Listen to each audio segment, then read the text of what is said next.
reasons I started this project was a memory of my grandfather. The way he would walk into that park and the way he would relate to people as peers and friends. He always picked up a piece of garbage when he would walk into the park. It was one of the first things he always did. And I asked him why, and he said, nobody's too good to pick up a piece of garbage.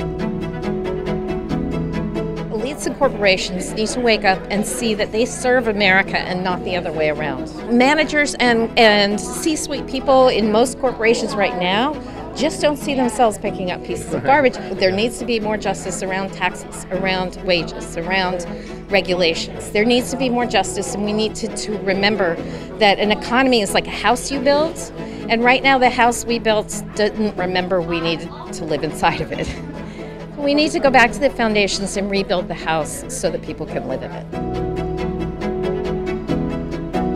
Going into the period that we're talking about in this film, there was a different idea about mutuality and interdependence and how societies are built of people leaning on each other.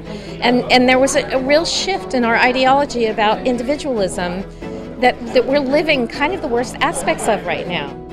What I would love to see is to see Americans step into and remember themselves as a country built on mutuality. The American dream to me is what we built together in this country. I want people to connect at a human level with the people who are really struggling to put food on the table. The first and most kind of ironic thing that we need to be able to do that is to use our imaginations. Ooh, I like to have the capacity to imagine things being different. What if Disney, decided one day they would pay everybody above a living wage, not just a living wage, but a livelihood? There is a movement of people who are trying to reframe capitalism, and honestly, I know young people, and if we don't reframe and fix capitalism, we're going to be stuck with socialism and communism. They're losing patience with what we've got right now.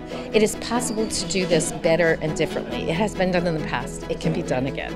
One of the people we interview says something that touches my heart, which is humans are meaning-making creatures.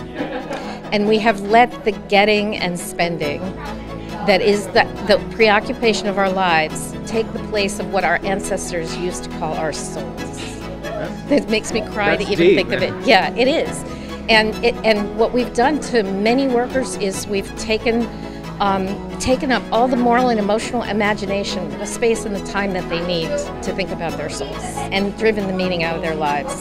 That is true for people across the income spectrum. So we need to kind of remember that money is only an instrument. The lives we should be pursuing have much deeper and more rich significance than that. America has everything it needs to be the happiest place on the world, on earth. It has everything it needs to be the American dream.